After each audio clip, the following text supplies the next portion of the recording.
Good afternoon. Thank you for joining me. We're going to talk about cybersecurity threats and attack vectors today. So first, let's talk about threats versus vulnerabilities. Threats is anything or anyone that can exploit a vulnerability intentionally or accidentally that could cause damage to or destroy an asset. Vulnerabilities are weaknesses or gaps in any security program that can be exploited to gain unauthorized access into an infrastructure. Some examples of a threat would be insider threat, hacktivist, and a script kiddie. We'll get into the details a little bit later. Some vulnerabilities include improper error handling, broken authentication, sensitive data exposure, and much more. XML attacks are when cyber criminals, or that's the likely target, will target an application that parses or reads XML, and if the XML input contains reference to an external entity and is processed by a weak parser, then it can lead to disclosure of confidential data and denial of service. This can be pretty bad, which is why it's more going to be executed by professional cyber criminals. SQL injection attacks occur when somebody inputs data that calls more data than should be returned from a SQL database. For instance, if somebody were to input a SQL query into a name field and it returns all the names in the database, that could be stealing sensitive information.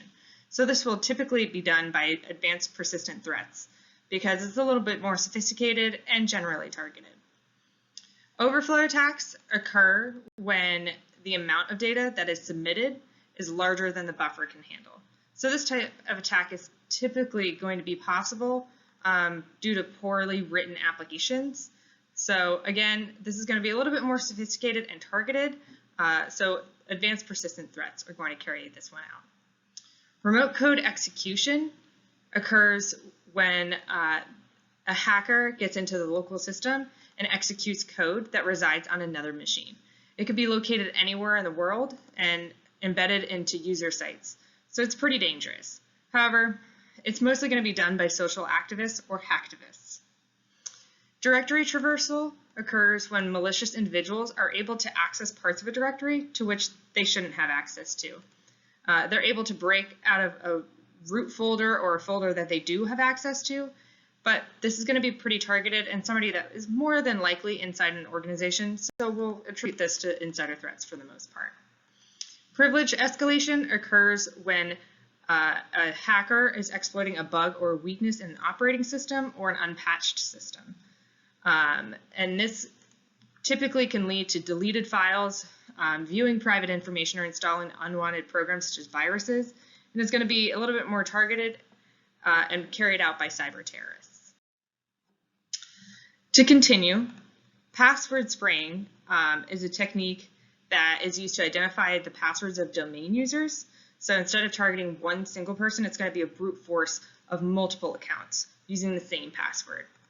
The accounts are then locked out, or because accounts are locked out based on usually a number of failed attempts, this is going to be a little bit more targeted and occur through a hacktivist. Credential stuffing occurs when malicious individuals obtain a password file and need to match the accounts to the appropriate password. This can be a large amount of data that is spilled and entered into websites to try and gain access to many accounts.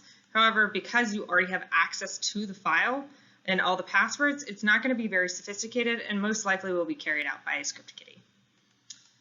Impersonation occurs when a user assumes the identity of another and then acquires their logon credentials. So they're acting as another user and gaining access to everything that user has access to. This is going to be a little bit more targeted, but will mostly require somebody to be already inside the company. So this will be carried out by insider threats.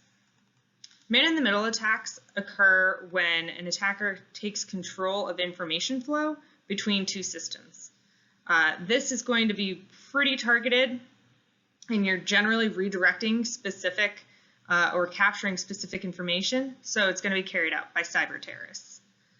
Session hijacking occurs when a hacker steals credentials or conversations of already authenticated users. So this is going to be really targeted and generally carried out by social activists or the hacktivists. Rootkits are a set of tools that a hacker can use on a computer after they've managed to gain access and elevate privileges to administrator. So in order to get access to this root account, which is the most powerful account in a Linux-based operating system, rootkits can also install backdoors and can be very dangerous. It's going to be a pretty sophisticated and professional attack, which is why most likely cyber criminals are going to carry out this type of attack on an organization. Finally, we have cross-site scripting, which occurs when an attacker locates a website vulnerability and injects malicious code into a web application. Websites should really prevent this through their data validation, but if an application is not written properly, then cross-site scripting can occur. Because this isn't very sophisticated, it generally will occur from a script kiddie. So let's dive a little bit deeper into the threat actors. Advanced persistent threats are those who are going to be well-funded and highly motivated. This will generally be nation states, but is always external. Cyber terrorists really occur through unlawful attacks on cyber systems and networks. It's generally going to be for political or social objectives and be used to coerce large groups of people or governments. Script kiddies is anybody who uses pre-written scripts to perform attacks and doesn't really know what they're doing. They are buying these scripts, they can't write them themselves, and so they can be internal or external, but they're not very advanced. Cyber criminals are typically professionals just motivated by money. They can have the technical skills to carry out many attacks, and they're most often an external entity. Hacktivists, as previously described, are going to be anybody that uses cyber attacks for a specific purpose, such as a black hat hacker. Insider threats are anybody who works for a company or organization and uses their inside institutional knowledge to harm the cyber infrastructure. They know exactly which systems to harm, which makes them pretty detrimental to a company. In order from greatest threat to least threat in an organization, in our organization within the hospital, it would go from advanced persistent threats, insider threats, cyber terrorists, cyber criminals, hacktivists, and script kiddies. Advanced persistent threats, again, are going to mostly be targeted external entities, so nation states. This we should always be prepared for. However, it's not going to happen unless it's extremely targeted. The most typical types of attacks that we're going to see from advanced persistent threats are an overflow attack. However, more seriously, they could inject SQL queries into any of our web applications, so we need to be very careful about this. Insider threats are going to have that privileged access already, so be mindful of everything that you're accessing and always lock computers when you're away. They're always looking for data to exfiltrate for monetary value and wreak havoc or distrust within the organization. Be careful of anybody carrying out impersonation attacks or trying to gain access to information that they should not be able to access. Again, lock all of your computers and systems when you're not around. Cyber terrorists are always going to be external and are highly trained and well-funded.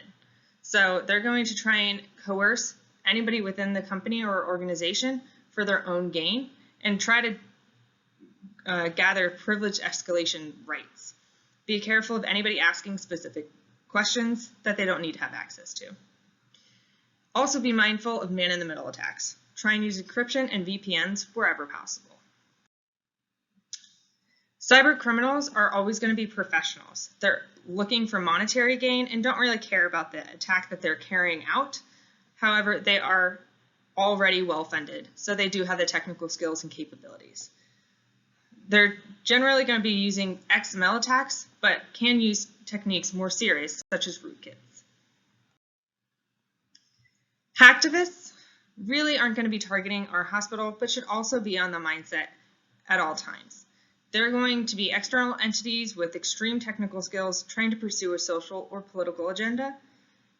And because we are a medical institution, this will hopefully not happen too often. Again, we should always be on the lookout. This will typically be carried out through remote code executions or password spraying. However, session hijacking can occur. So again, please try and use virtual private networks or VPNs whenever possible, especially from remote work locations. Script kiddies are going to be the least of our worries. However, they are on the horizon, so be mindful. They're going to be internal or external, somebody that's just trying to gain technical skills or maybe understanding. They're just trying to expand their ego and see what they can run on a system, but should not be our greatest threat. For script kiddies, we should mostly be worried about credential stuffing or cross-site scripting. Thank you for coming, and please keep in touch for additional information.